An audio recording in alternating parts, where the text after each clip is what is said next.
ya Allah ya Rabbal Alamin. Hari ini temanya sederhana aja. Ibadah ringan, amalan ringan, pahalanya besar. Ya Bu?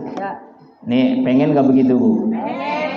Kita beramal ringan, ya, tapi gede banget pahalanya.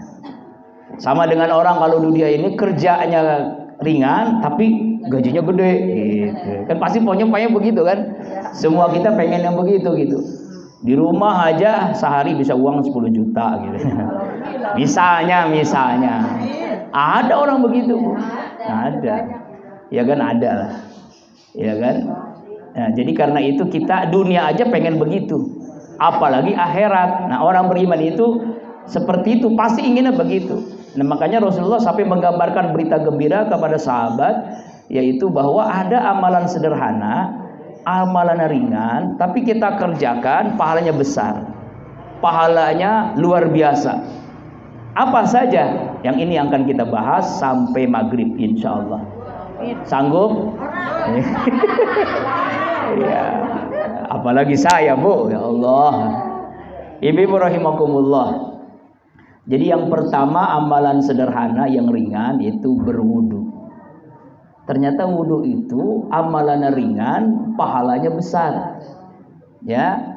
Sebagaimana hadis Rasulullah sallallahu alaihi wasallam, "Ma min muslimin yatawaddau fayusinu wudu'ah summa yaqumu fayusalli raka'ataini muqbilun 'alaiha biqalbi wajhi illa wajabat lahul jannah." Tuh kan?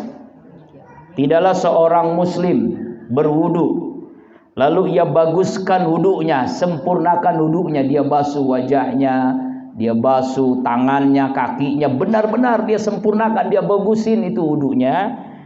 Kemudian dia berdiri, dia sholat 2 rakaat menghadap hati dan wajahnya, dan benar-benar karena Allah ia wajib masuk surga. Benar. Ia wajib masuk surga. Tapi saya bukan live streaming ya Bu, masih siaran tunda. Jadi nanti dimasukkan ke YouTube saya. Nama YouTube-nya Saifullah Az-Zikra. Kenapa pakai Az-Zikra? Karena almarhum Kiai Haji Muhammad Arifin Ilham yang pertama kali saya ngerti tentang media sosial itu beliau lewat ilmunya, makanya pakai Saifullah Az-Zikra di YouTube-nya. Belum banyak subscribernya, baru 300 berapa gitu ya. Iya, kalau sudah 1 juta itu ada penghasilannya, ada gajinya.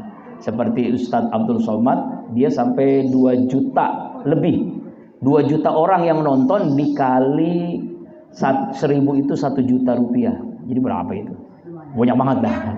Miliaran. Sebulan gajinya miliaran tuh kan? Kerja cerdas tapi uangnya banyak. Lewat YouTube, YouTuber. Tapi ilmunya manfaat. Nah, saya baru Bu. Jadi mudah-mudahan bermanfaat. Yang hari ini kan ngaji cuma 40 orang, tapi yang nonton bisa 300 orang kan subscribernya. Alhamdulillah. Jamaah rahimakumullah, tadi amalannya wudu. Wudu yang benar-benar wudu. Ya tuh. Makanya perbaiki wudu kita, Bu. Ya kan wudu supaya pasti bisa. Ya, anak kecil aja bisa. Anak saya TK si Pauja aja sudah bisa berwudu. Apalagi kita yang sudah puluhan tahun berislam pasti juga karena sholat, puasa, ngaji juga harus berwudu. Makanya bagusin wudunya. Jangan cuma kena air, tapi benar-benar kita basuh wudu kita, wajah kita, dan seterusnya. Dalam hadis yang kedua, ma minkum min ahadin yatawaddau, tidak ada di antara kalian berwudu, fayubligu au yusbigul wudu'a, lalu ia sempurnakan, ia ratakan ke seluruh tubuhnya yang dibasuh, ia sempurnakan wudunya, ia baguskan wudunya. Sumayaqul, kemudian dia berdoa, asyhadu alla ilaha illallah wahdahu la syarikalah wa asyhadu anna Muhammadan abduhu wa rasuluh. Allahumma ij'alni minat tawwabina waj'alni minal mutatahhirin waj'alni min ibadikas sholihin. Ada iklan Bu, ada tukang tahu. Yang mau tahu silakan. Kan biasanya kalau ibu beli tahu dulu tuh ya. Ya Allah, supaya tambah berkah tahunya. Ya, makan tahu itu nggak bakalan ketulangan. Bener, saya kalau makan tahu nggak pernah ketulangan. Ya nggak ada tulangnya. Ya Bu. Wudu sempurna, menghadap kiblat, angkat kedua tangan, usahakan sunnahnya tuh lihat ke atas Bu. Lalu kita doa, hadap kiblat. Asyhadu an la ilaha illallah wahdahu la syarikalah wa asyhadu anna Muhammadan abduhu wa rasuluh. Allahumma ij'alni minat tawwabina waj'alni minal mutatahhirin waj'alni min ibadikas sholihin. Apa kata Nabi? Illa futiyat lahu abwabal jannah samaniyah yadkhulu min ayyi sa'ah. Kecuali dibukakan 8 pintu surga dan silahkan dia masuk dari pintu yang dia mau. Masuk surga dari pintu yang dia mau. Mau pintu mana? 8 surga dibukain. Kita masuk musola majelis ini berapa pintu tuh? 1, 2, cuma 3. Ini 8 pintu Bu. Mau pintu mau mana pun boleh. Karena saking hebatnya dibukakan sela-sela pintu surga oleh Allah Subhanahu wa ta'ala. Makanya jangan lupa habis wudu doa. Jangan habis wudu langsung aktivitas. Jangan lupain doa sederhana ini. Pasti semuanya pada hafal kan ya? Asyhadu alla ilaha illallah. Aku bersaksi bahwasanya tidak ada Tuhan yang berhak disembah kecuali hanya Allah wahdah esa la syarikalah, tidak ada sekutu baginya. Wa asyhadu anna Muhammadan abdu wa rasul. Aku bersaksi bahwasanya Nabi Muhammad Rasulullah dan utusan Allah. Ya. Kemudian Allahumma ij'alni, ya Allah jadikan hamba ya Allah minat tawabina, orang-orang yang bertaubat. Waj'alni minal mutatahhirin, jadikan hamba orang-orang yang selalu suci. Waj'alni min ibadikas sholihin, jadikan hamba orang-orang yang soleh. Ya solehah tuh, minta orang yang taubat, minta jadi orang yang bersuci, minta orang yang soleh atau solehah kalau ibu-ibu. Tuh masuk surga 8 pintu Allah berikan. Ibadah ringan, amalan ringan, tapi pahalanya gede, langsung surga. Pintu surga dibukakan 8 pintu. Amin ya Allah ya Rabbal alamin. Tapi harus diingat ibu-ibu, wudu itu bukan hanya untuk sholat ngaji doang. Usahakan aktivitas orang beriman awali dengan wudu. Mau kondangan, wudu dulu. Mau besan, wudu dulu. Mau ke pasar, wudu dulu. Mau ke mau nganter anak sekolah, wudu dulu. Ya, apalagi kalau mau sholat mah, mau ngaji mah apalagi. Mau aktivitas apapun wudu dulu. Mau ditunggangin suami, beneran wudu dulu. Ya, ini maaf Bu, bukannya porno, memang wudu dulu ibadah kan. Iya maaf ibu saya ibu. Maaf. Ya Allah terlambat ya, ilmunya baru tahu sekarang. Ya Allah ya Rabbana. Maaf Bu. Ya kan nanti kan ada anak, sampein, ada cucu, sampein ya. Nah, kalau mau sama suami wudu dulu, suami wudu, kamu walaupun batal setelah wudu nggak apa-apa, tapi kita dalam keadaan berwudu. Ya Bu. Sekarang kan banyak orang meninggal tiba-tiba. Ya kan? Nah, kita ingin meninggal dalam keadaan berwudu. Kenapa? Karena malaikat mendoakan orang yang berwudu dan dijamin Rasulullah meninggalnya husnul khotimah. Kenapa? Dalam keadaan suci kita meninggal. Ini belum lama nih, beberapa hari yang lalu ada yang meninggal nih, tapi di daerah lain, tapi viral. Seorang khotib khutbah pertama selesai, kan biasa habis khutbah pertama dia duduk tuh. Duduk terus. Yang lain-lain kan ini kok lama banget duduk, nggak biasanya nih. Kan biasa paling hanya berapa menit, kan paling 2-3 menit lanjut khutbah yang kedua. Ternyata ketika ditegur tidur terus, meninggal. Innalillahi wa inna ilaihi raji'un. Meninggal dalam keadaan wudu. Dalam bukan hanya wudu, orang lagi khutbah. Akhirnya dilanjutkan sama yang lain. Khutbah yang keduanya belum kan, orang meninggal duluan. Bagus banget. Kemudian yang kedua, belum lama pengurus masjid, sebuah masjid, waktu itu sholat maghrib. Sebelum sholat biasanya sholat qobliyah maghrib ya Bu. Nah ketika sujud ini yang mau qomat, ya kan lain-lain udah pada selesai, ini kok masih sujud terus lama. Wah, dipegang, jatuh, meninggal dalam keadaan sujud. Almarhum Bapak Abdul Wahab ya, habis sholat subuh. Ketika sholat subuh tuh sakaratul maut, lagi sholat subuh sakaratul maut ya tuh, kita menyaksikan tuh. Tuh Masya Allah, meninggal bagus tuh. Meninggal dalam keadaan sholat, meninggal keadaan wudhu, gitu kan? Nah kita ingin begitu Bu, ya Bu. Kita ingin meninggal dalam keadaan berwudhu, karena dijamin Rasul meninggal dalam keadaan husnul khatimah. Bahkan orang yang berwudhu dapat terus doa malaikat. Jadi setiap orang yang berwudhu dapat terus doa malaikat. Apa doa malaikat? Allahumma gfirlahu warham, ya Allah ampuni, ya Allah sayangi. Yo, ampuni sayangi. Jadi kalau ibu mau masak, wudhu dulu. Mau nyuci, wudhu dulu. Mau neriska, wudhu dulu. Iya. Wudhu terus Bu. Kalau orang berwudhu Bu, Masya Allah, wajahnya bercahaya. Jadi make upnya perempuan muslimah solehah adalah wudhu. Ya Bu. Ini kadang-kadang maaf, ini karena pakai bedak, pakai lipstik, pakai sayang-sayang. Airnya wudhunya cuma kena percikan air doang. Padahal wudhu itu harus dibasuh. Ini wajah dibasuh ini. Ini plek-plek hitam hilang, kotoran-kotoran hilang. Orang jelek aja kalau berwudhu tetap jelek. Maaf. Lama-lama jadi bercahaya karena pancaran wudhunya yang bikin cahaya. Ya kan, walaupun wajahnya mungkin biasa aja, tapi karena sering berwudhu wajahnya bercahaya. Itulah insya Allah amalan ringan pahala besar wudhu. Yang kedua, amalan ringan pahala besar sholat sunnah sebelum subuh, atau disebut kalangan sholat sunnah fajar atau sholat sunnah qobliyah subuh. Jadi habis azan sholat subuh kita sholat sunnah.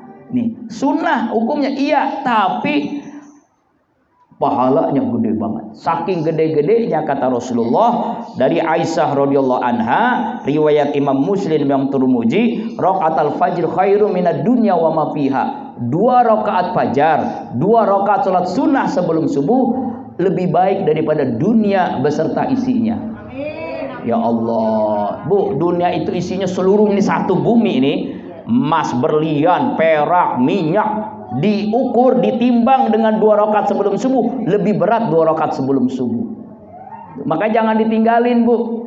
Walaupun ibunya sholat di rumah, jangan ditinggalin 2 rakaat sebelum subuh. Tuh Masya Allah. Jangan sampai ini Imam Syafi'i pernah, ini baru sekali doang kasusnya, yaitu ya namanya manusia kan ya, kita ya. Dia mau sholat qobliyah subuh, sholat sunnah fajar ini, ternyata masjidnya, musolahnya sudah qomat. Dia langsung sholat subuh, habis sholat subuh dia sholat sunnah. Namanya kodoan. Usolli sunnatan qobliyah subhi, kodoan. Mengkodok sholat qobliyah subuh saking pentingnya, karena pahalanya gede banget sampai dia mengkodok tuh Bu. Tuh, yang maksudnya apa? Supaya jangan sampai ketinggalan kita, jangan sampai meninggalkan ya Bu, ya Bu.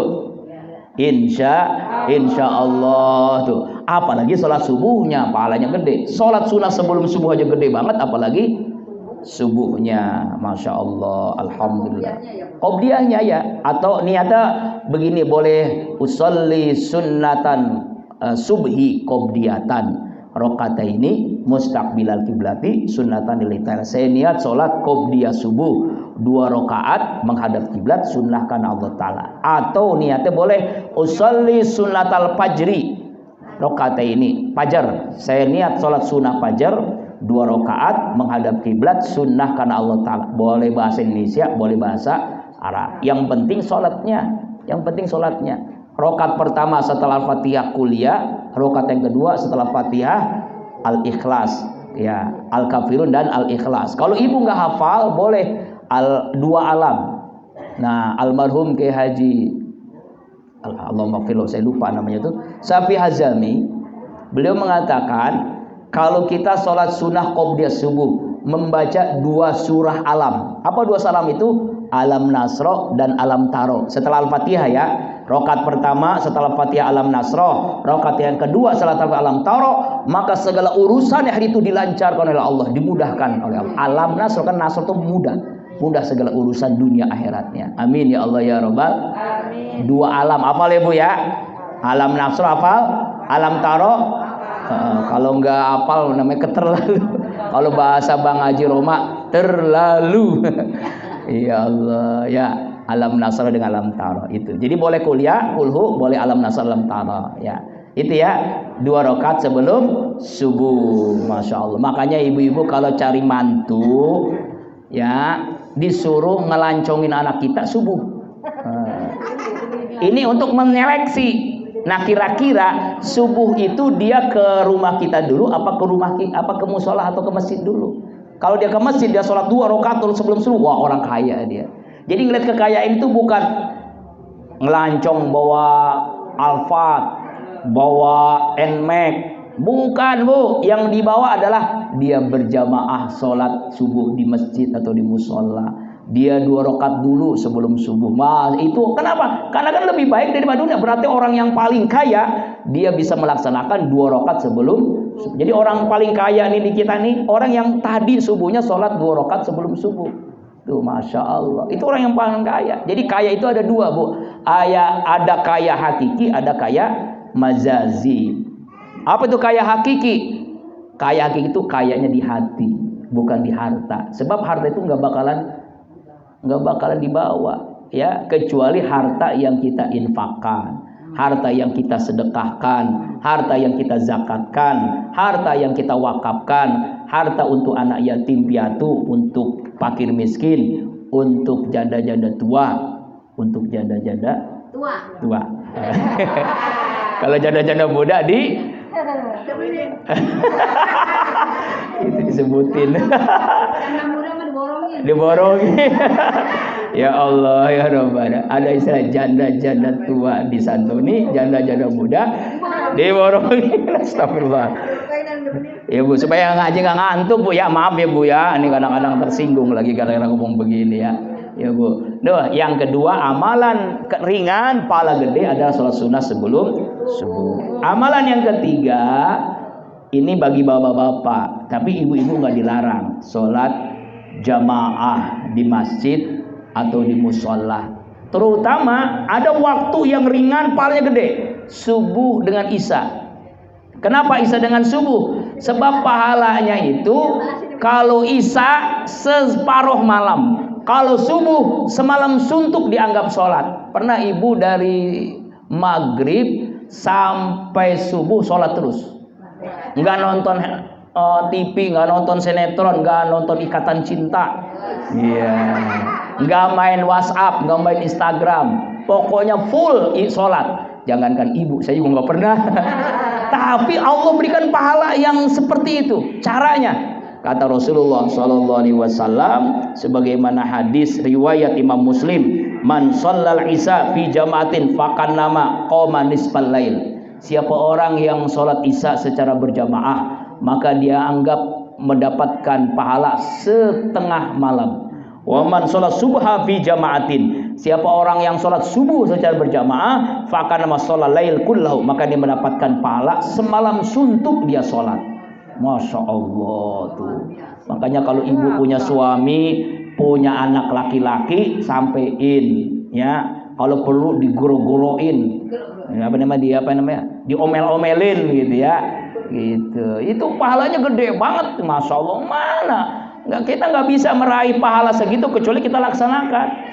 Kalau ibu-ibu bisa dapetin pahala, bisa. Caranya sampaikan ke suami, sampaikan ke anak, sampaikan ke adik, ke kakak yang laki-laki, supaya nanti dia bisa. Kalau ibu nyampein, dia nggak mau, udah gugur kewajiban. Yang penting nyampeinnya mewajib. Ya apa, nyampeinnya sunnah, melaksanakan masing-masing pahalanya. Gitu ya. Kalau dia mau melaksanakan, pahalanya ke kita. Makanya ibu-ibu enak banget pahalanya. Kalau suaminya ke musola, ke masjid, maka seluruh pahalanya tuh ibu dapat. Tuh, Masya Allah, amin ya Allah ya Rabbal Alamin. Jadi sholat berjamaah ya tuh. Yang berikutnya sholat Jumat, bagi bapak-bapak juga kan. Sholat Jumat itu apa kata Rasulullah ya, manik tasala yaumal Jumat, siapa orang yang mandi sholat Jumat, wa ghusala wa baqara wa abtara wa dana wastamawan sota, lalu ia bergegas ke masjid, bersegera ke masjid untuk melaksanakan sholat Jumat. Makanya pahalanya itu jenjangnya sesuai dengan di waktu jam berapa dia ke masjid. Waktu yang pertama itu mendapatkan pahala berkurban onta. Waktu yang kedua mendapatkan pahala korban sapi. Waktu yang ketiga mendapatkan pahala korban kambing. Waktu yang ketiga mendapatkan pahala menyembelih ayam. Waktu yang keempat mendapatkan pahala telur. Nah, jam berapa itu? Ya, kalau waktu yang pertama sekitar jam 9. Onta harganya berapa onta? Sekitar 50 juta lah. Ini kira-kira, kalau di Indonesia nggak ada. Di Sawono kira itu 50 jutaan lah. Jadi orang yang pengen dapat pagi-pagi sholat Jumat mendapatkan uang 50 juta, jam 9 udah nongkrong di masjid. Siapa itu? Merebut masjid. Ya Allah, Ustadz juga belum tentu tuh. Ya, jam 9 udah di masjid. Ngapain? Ya i'tikaf, ibadah, banyak amalan-amalan Jumat. Orang-orang tua kita dulu setiap hari Jumat itu Masya Allah nggak ngapa-ngapain, pokoknya ke masjid. Ya Bu, udah siap-siap pagi-pagi, udah mandi, udah macam-macam kerjaan, dia jam 9 sudah di masjid. Pahalanya ontak, tahu udah ilmunya. Pahalanya 50 juta. Seandainya dirupiahkan, misalnya 50 juta, itu jangankan jam 9. Sebelum hari Kamis udah penuh masjid. Iya, seandainya gitu diperlihatkan gitu duit. Lah iya kan, 50 juta deh ya kan. Iya, udah penuh berebut. Jangan sebut sebelumnya jam 2 udah pada di masjid orang jam 2 malam. 50 juta gitu ya Allah. Jam 10 dapat pahala sapi. Sekarang kemarin korban sapi berapa harga sapi? 25 jutaan ya. Ada yang 30, 25 lah, kita 25 aja. 22 ada, tapi umumnya 25. Jadi pahalanya 25 juta tuh, Bu. Jam 10 pagi. Jam 11 pahala kambing. Kambing berapa harganya? 3 juta atau 2 juta setengah. 3 juta kita pukul rata. Jam 11 dapat duit 3 juta. Nah, kalau pahala telur jam setengah 12 setelur. Telur berapa? Ayam dulu ayam. Ayam setengah 12. 50 juta ayam. 30 ribu lah ayam, 30 ribu ya. Satu ayam 30 ribu lah. Tuh setengah 12 coba duit dapat duit 30 ribu. Nah, kalau udah mau khotib naik mimbar, telur berapa? 2000. 2000 lah kita anggap 2000, kecuali telur bebek yang mau 3000-an. 2000 itu ya Allah. Jadi berarti pahala orang sekarang salat Jumat di Durian Mekar pahalanya apa? 2000. Ya 2000 perak dapatnya. Lah iya ya coba ada. Sampai pengurus masjid sampai ngumuman, Bapak-bapak udah setengah 12 ini masih kosong. Ya Allah, pada kemana jamaah? Beda dengan orang-orang tua kita dulu ya Allah. Yuk coba sampaikan ke suaminya, ke anak-anak lakinya, digoro-goroin. Bahkan ada ibu-ibu di mana viral tuh, itu setengah 12 itu dia bawa bambu, Bu, yang nongkrong digebugin supaya pokoknya masjid. Ibu-ibu tuh, nenek-nenek itu. Ya, apalagi yang mancing mah. Ini kadang-kadang ya Allah, pernah saya khutbah di Masjid Al-Arinah Kampung Kandang. Berangkat lagi ada orang yang mancing, pulang sholat Jumat lagi masih mancing. Ini kapan sholatnya? Astagfirullahaladzim. Itu mah nggak sholat Jumat, berarti ini hari Jumat, Bu. Ada itu tuh pemancingan kan banyak tuh. Tuh mau ke Al-Arinah Kampung Kandang tuh kan. Ya Allah, berangkat masih mancing, pulang masih mancing. Astagfirullahaladzim. Khawatir dia mati itu ya. Ya Allah. Kan orang mancing nggak bisa mengalami kemajuan, Bu. Coba maju. Nggak maju dia bahkan. Ya Bu, ya salat Jumat ya Bu.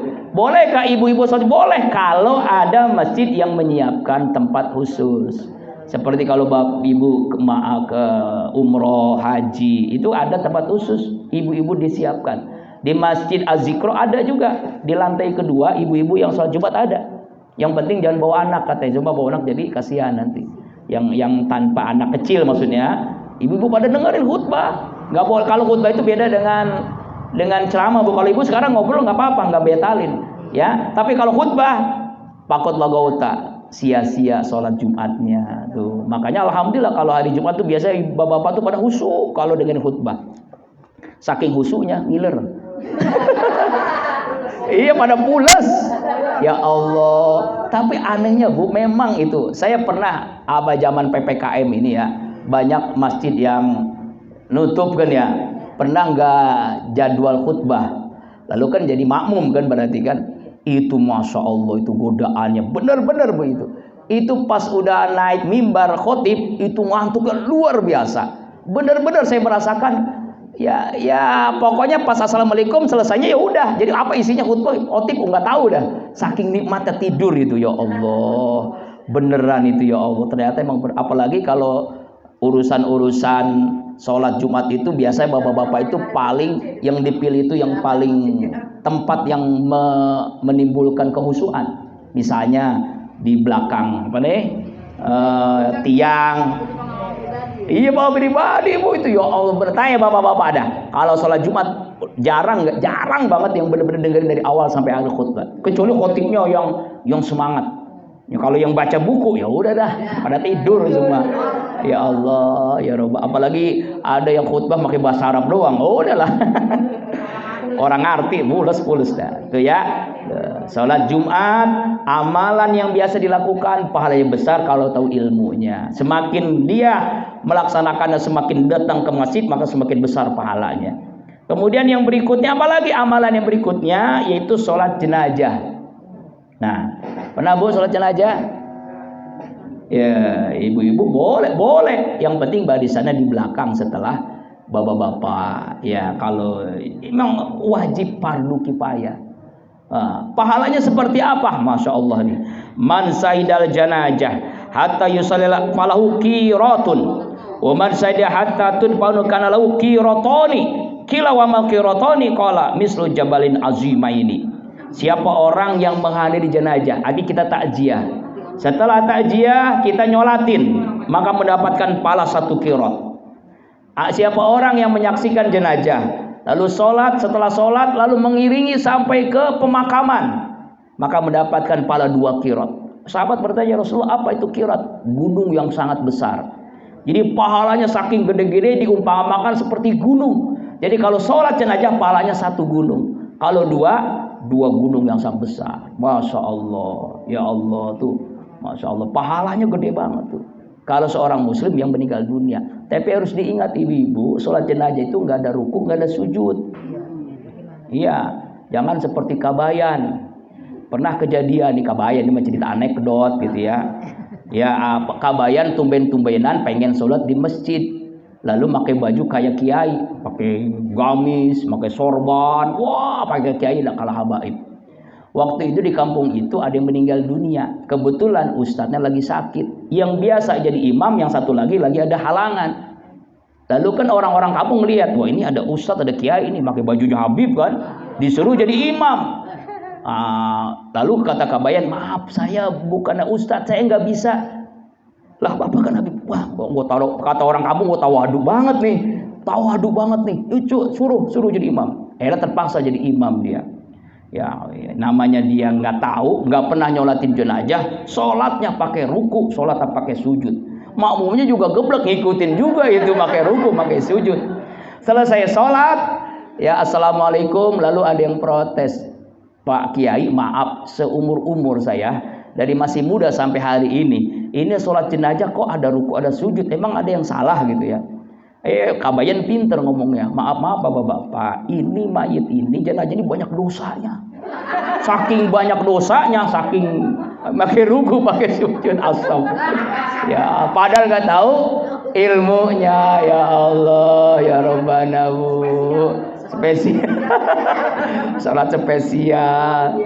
Ibu-ibu, salat jenazah itu hanya berdiri saja, 4 kali takbir. Takbir yang pertama Al-Fatihah. Takbir yang kedua baca salawat. Seperti salawat ketika sholat tahiyat akhir. Allahumma sholli ala sayyidina Muhammad wa ala ali sayyidina Muhammad kama sholaita ala sayyidina Ibrahim wa ala sayyidina Ibrahim wa barik ala sayyidina Muhammad wa ala ali sayyidina Muhammad kama barakta ala sayyidina Ibrahim wa ala sayyidina fil alamin innaka Hamidum.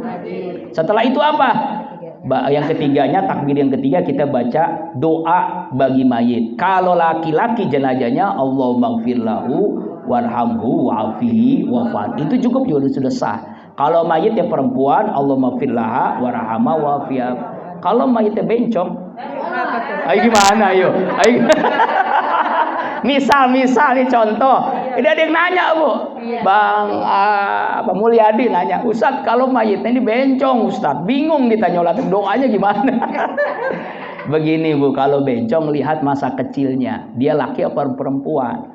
Nah, kalau masih susah juga, kalau dia kencing, misalnya ada manusia yang Allah ciptakan, tapi ini sejuta cuma satu, punya alat kelamin dua, punya alat kelamin laki-laki, punya alat kelamin perempuan. Kencingnya itu keluarnya yang laki-laki, alat apa perempuan. Kalau dia kencing yang pertama keluarnya laki-laki, disatukan sama dengan mayit laki-laki. Kalau perempuan ya perempuan. Jadi lihatnya itu alat kelamin, bukan masalah tete enggaknya, itu kan gampang dioperasi. Ya Bu, kan banyak yang bencong-bencong yang mati kan, bingung nyolatinnya gimana. Caranya begitu, lihat masa kecilnya bayinya dia laki apa perempuan, tanya ke orang tuanya, tanya ke tetangganya. Oh dia laki-laki, ya laki-laki jadinya. Allahumma gfir lahu. Nah kalau perempuan Allahumma gfir laha. Nanti rokaat takbir yang keempat membaca Allahumma la tahrimna ajrohu. Kalau laki-laki, kalau perempuan Allahumma la tahrimna ajroha wala tabtina ba'daha wa kunna sabaquna bil iman wala tajal fi qulubina gillajina amrobana innaka rabbim. Lalu setelah itu apa? Assalamualaikum warahmatullah, assalamualaikum warahmatullah. Setelah itu doa sah. Lalu apakah tahlilan? Itu mah lebih bagus, ya kan, kita zikir dulu. Tapi langsung doa juga sah tuh sah. Yang penting sholatnya tadi.